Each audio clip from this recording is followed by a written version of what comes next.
আসসালামু প্রতিদিন মতো একটা রেল ব্লগ নিয়ে চলে আসলাম আপনাদের সাথে। তো যে যেখান থেকে আমার ভিডিওটা দেখছেন আশা করি সবাই ভালো আছেন, আল্লাহর রহমতে আমিও ভালো আছি। তো আজকে যে সন্ধ্যার পরে কি সেরা চাঁদি দিছে, তো হট করে আমার মনে হইতেছে যে খোলা চা পিঠা বানাই। তো চলে আসলাম এই যে খোলা চা পিঠা বানানোর জন্য। খোলা চা পিঠা বানাতে বেশি কিছু উপকরণ লাগে না। এই তো আমি চাউলের গুঁড়োটা নিয়ে নিছি, আর এর সাথে এই যে লবণ, পরিমাণ মতো লবণ দিয়ে দিলাম। আর এইখানে একটা ডিম দিছি, যেহেতু আমার চাউলের গুঁড়োগুলো অল্প সেহেতু আমি একটা ডিম দিচ্ছি। অনেকে এটা হাঁসের ডিম দেওয়া বানায়, মুরগির মানে দেশি মুরগির ডিম দেওয়া বানায়। তো আমার কাছে এই যে কেনা ডিমগুলো ছিল এগুলো দিয়ে বানাবো। আর এইখানে এই যে পরিমাণ মতো পানি নিয়ে নিচ্ছি, এটা সামান্য হালকা একটু মানে হাতে যেন সয় এই পরিমাণ নিয়ে পিঠাটা এখন মানে গোলাটা গুলিয়ে নেব। আগে পানিটা গরম দিয়ে দেবো চুলায়। তো পুরো ভিডিওটা দেখতে থাকেন, আশা করি ভালো লাগবে আপনাদের কাছে। এই যে চুলায় পানিটা বসাই দিছি, এর মাঝে এই যে আমি এখন এখানে লবণ দিয়ে দিচ্ছি, এটা একটু মিক্স করে নিই যেন লবণটা আর চালের গুঁড়াটা একসাথে মিক্স হয়ে যায়। পানি অলরেডি কিন্তু আমার গরম হয়ে গেছে, এটা বেশি গরম করা যাবে না। আর এই যে গুঁড়িটা নিছি, এখন দিয়ে দেবো এখানে আমি পানি দেখাইতেছি। আমি এই যে আমার হাতে সয়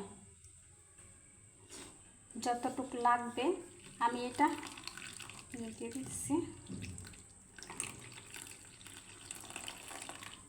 এখন দিয়ে দেবো এখানে, কারণ পানিটা একটু কম দিলাম কারণ আছে এখানে। এই যে পানিটা কিন্তু আমি একটু কম করে দিয়ে দিচ্ছি। তো যেহেতু এই জায়গায় আমি ডিমটা দিব, ব্যাটারটা একদম পাতলা হওয়া যাবে না, একদম ভারী হওয়া যাবে না, আমি দেখাবো। এটা হলো নোয়াখালীর একদম বিখ্যাত পিঠা, খোলা চা পিঠা।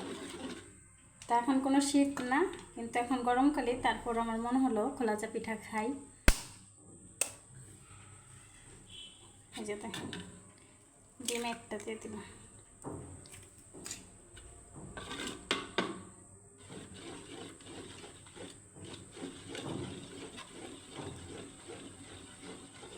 সুন্দরভাবে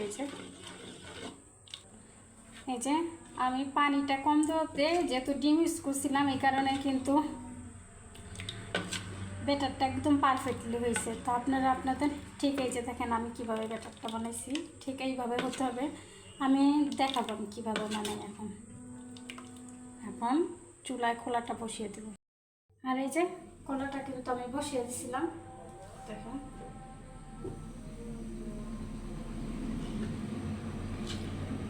এখন একটা একটা করে সুন্দরভাবে দিয়ে দেবো আটাটা। এই যে আবারও দেখেন আটাটা কিন্তু বসে গেছিলো, মানে চালের গুঁড়াটা, সরি, যে ব্যাটারটা গুলিয়ে রাখছিলাম এই ব্যাটারটা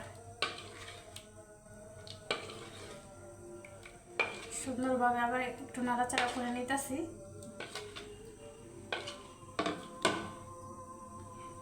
খোলাটা প্রায় গরম হয়ে গেছে, এখন দিয়ে দেবো মাঝে। আমি কিন্তু খোলা ঘুরিয়ে বানাতে পারি না, আমি এইভাবে চামচ দিয়ে বানিয়ে নেব। আপনারা যে যেভাবে বানাতে পারেন সেভাবে ট্রাই করে নেবেন। আমি খোলাটা সুন্দরভাবে পরিষ্কার করে নিয়েছিলাম। যাই হোক, এই যে 1 চামচ অনুযায়ী দিয়ে দিবেন। আমি এটা দিয়ে দেখবো এটা কি 1 চামচের থেকে কম হলে ভালো হবে না 1 চামচ হলে, এটা একটু পাতলা টাইপের হলে কিন্তু ভালো লাগে।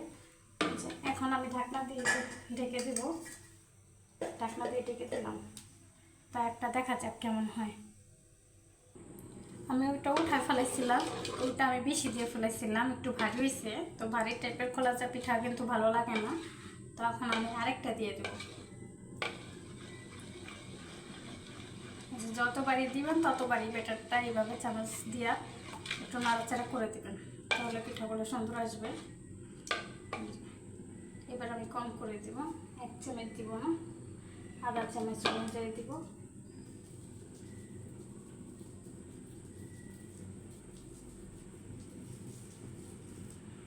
এখন ঢাকনা দিয়ে দিতে দিব।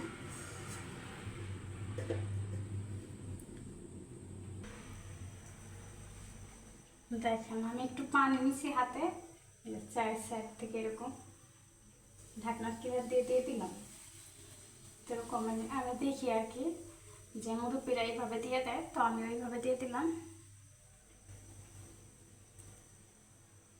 আর দেখি এখন উঠে নিয়ে কি অবস্থা, এটা ঢাকনাটা উঠে দেবো।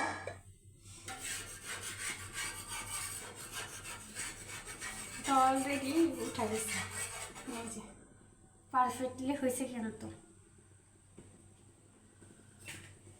তো এইভাবে সবগুলো পিঠা আমি বানিয়ে দেবো। আরেকটা দিয়ে দেবো। আমি একটা সুতির কাপড় নিয়েছি কোলাটা পয়সা দেওয়ার জন্য। তারপর সেমভাবে ব্যাটারটাকে সুন্দর করে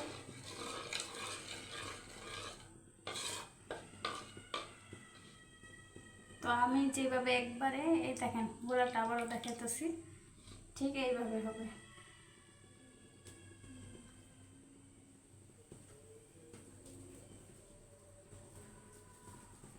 মানুষ কত সুন্দর করে খোলা ই করে বানায়, ঢুলা ঢুলা বানায়। আমি কেন জানি পারি না, আমি এইভাবেই আমার কাছে ইজি মনে হয় কাজটা। তো এইভাবে সবগুলা পিঠা এখন ভেজে নেব আমি। দেখেন সেমভাবে আমি আরেকটা পিঠা একদম কতটা এই দেখা যাচ্ছে, দেখেন পারফেক্টলি হয়ে গেছে। এইভাবে সবগুলা ভাজা পিঠা আমি বানিয়ে নেব এখন। আমার পিঠাগুলো কিন্তু বানানো হয়ে গেছে, বাস আর একটা পিঠা বাকি আছে, তো দেখাইতেছি। এই যে ঢাকনা দিয়ে ডেকে দিচ্ছি, এই যে এটা আরেকটু হবে।